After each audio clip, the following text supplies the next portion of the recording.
Welcome to Satellage TV News. You're watching the News Hour with Angus Scott in London. It's Friday, the 5th of May. These are the main headlines from around the world. Donald Trump brands rape accusations as the most ridiculous, disgusting story. The US threatens sanctions on Sudan as the ceasefire expires and fighting continues. Serbia suffers its second mass shooting in a week as 8 are gunned down. Zelensky on tour demands a special tribunal to try Putin. And the fear of being eaten from the one behind is what drives locust swarms.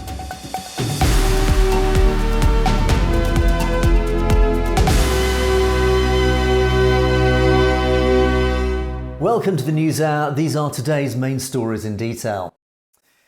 Donald Trump called a writer's claims that he raped her at a Manhattan department store the most ridiculous, disgusting story, testifying in a deposition shown in court that the allegations were made up and that the assault never happened. Lawyers for accuser E. Jean Carroll played about 30 minutes of excerpts from the former president's deposition, including his emphatic denial of the long-time advice columnist's accusation that he attacked her in the mid-1990s in a Bergdorf Goodman dressing room. Trump's attorneys have said they will not call any witnesses, and the judge said closing arguments would likely happen Monday before the jury begins deliberations on Tuesday. US President Joe Biden has threatened to impose new sanctions over Sudan's conflict, saying the fighting must end, as gunfire and explosions rocked Khartoum for a 20th straight day.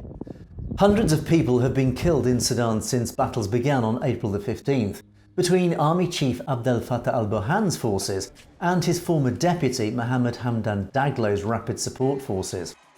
As the latest ceasefire expired at midnight local time, the army said it was ready to abide by a new 7-day truce, but there was no word from its foes in the paramilitary RSF. Biden signed an executive order that broadens authority to impose sanctions on those responsible for threatening the peace, security and stability of Sudan and undermining Sudan's democratic transition. Ukrainian President Volodymyr Zelensky has insisted that a special tribunal must be created to hold Russia to account for its crime of aggression, while on a surprise visit to the Netherlands. The Ukrainian leader is on tour drumming up military support ahead of Kyiv's offensive against Russia, after visiting the International Criminal Court, which has issued an arrest warrant for Russia's Vladimir Putin over war crimes. Zelensky told diplomats that there should be responsibility for the crime, which could only be enforced by a tribunal. Zelensky is also pushing for Ukraine to enter the NATO alliance, a move that could potentially further unsettle geopolitics in the region. Serbia has suffered its second mass shooting in a week. Overnight, police arrested a man suspected of killing 8 people and injuring at least 14 others near Mladenovac, 60 kilometres south of the capital. The 21-year-old gunman, armed with an automatic weapon, opened fire across 3 separate villages in the area from a moving vehicle before fleeing. The incident comes on the heels of the worst school shooting in Serbia's recent history, after a 13-year-old killed 9 people, including 8 fellow students, at a school in downtown Belgrade yesterday. 5 teachers were among 8 people killed in rural Pakistan yesterday as a long simmering row between Sunni and Shiite Muslims erupted into deadly violence. 2 gunmen entered a school in the remote town of Teri Mangal in Kuram district, less than a kilometre from the Afghan border. They identified Shiite people and separated them before opening fire. The shooting occurred hours after a man from the local Sunni community died in hospital from injuries he sustained after being attacked in his car. Sectarian tensions stretch back decades in the region and have practically divided the district in 2. Nigeria's former Deputy Senate President faces up to life in jail in Britain on Friday when he's sentenced for plotting to harvest a man's kidney for his sick daughter. In the first UK case of its kind, 60-year-old Ike Ikweramadu was found guilty in March at London's Old Bailey Criminal Court of conspiring to traffic the young street trader into Britain for his body parts. Also convicted were his wife and a doctor who acted as a middleman in the plot. They too will be sentenced today. In Britain, it is legal to donate a kidney, but not for financial or material reward. Belgian police have arrested 7 people suspected of supporting the Islamic State and plotting a terrorist attack in the country. Almost all the suspects are ethnic Chechens, 3 with Belgian nationality. Police, backed by elite units, raided 9 addresses in several towns in western Belgium in an operation led by an investigating judge specialised in terrorism cases. In the past, the Islamic State claimed responsibility for suicide bombings in the country in 2016, targeting Brussels Airport and the capital metro, killing 32 people and wounding hundreds. The UN is struggling to raise nearly $24 million needed to safely remove oil from an abandoned tanker off Yemen's coast, and is urging donors to stump up the remaining funds. A virtual donor conference yesterday raised $5.6 million in new contributions towards the $129 million unprecedented rescue operation, in which the UN purchased its own supertanker to remove more than 1 million barrels of oil from the beleaguered FSO Safer in the Red Sea. The FSO contains 4 times more oil than the 1989 Exxon Valdez disaster off Alaska, one of the world's worst ecological catastrophes.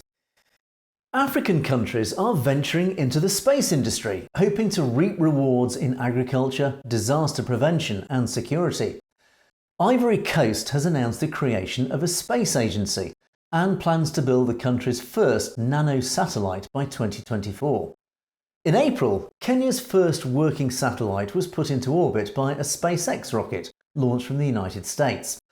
The 2 countries follow African pioneers South Africa, Nigeria, Algeria and Egypt, a trailblazer which owned the first African satellite sent into space in 1998. 15 African countries now have a space agency of their own, and African countries have now launched 41 satellites since 2016. A peace deal to end Armenia and Azerbaijan's 3-decade-old dispute over the Nagorno-Karabakh enclave is within reach after 4 days of talks in Washington that made tangible progress. The countries were both republics of the Soviet Union and gained independence in 1991. However, they have gone to war twice over disputed territories, mainly Nagorno-Karabakh, a majority Armenian enclave inside Azerbaijan. Tens of thousands were killed in the wars, one lasting 6 years and ending in 1994, and the second in 2020, which ended in a Russia-negotiated peace deal. In Venezuela, dozens of people are being seriously injured every day as cars are suddenly bursting into flames in the oil city's streets. Car explosions have been reported almost daily in Maracaibo for several weeks, with videos on social media of burning cars. The fire department receives about 4 calls a day and the city's emergency hotline bombarded with calls. The situation is being blamed on poor fuel quality, and faced with growing public anger and ridicule, the state oil company PDVSA has launched a social media campaign defending the quality of its fuel. And finally, the discovery of a pheromone emitted by locusts to avoid being cannibalised when in a swarm could potentially pave the way to reining in the voracious pests. Plagues of locusts threaten the food security of millions of people across Asia and Africa. Cannibalism is thought to serve an important ecological purpose for locusts, and the study found swarms were directed not by cooperation, but actually the threat of consumption by other locusts. As locusts eat each other from behind, the scientists believe when a locust stops moving, it gets eaten by the one behind. So this fear helps keep the swarm moving in the same direction, from an area of lower to higher food concentration. This knowledge may now allow scientists to better control these swarms that cause so much devastation to crops. You've been watching the NewsHour on Satluj TV, and you can find these and more stories in more detail on our channel SatNet News. So it's worth clicking on that subscribe button to make sure you get to see the stories as they're broadcast.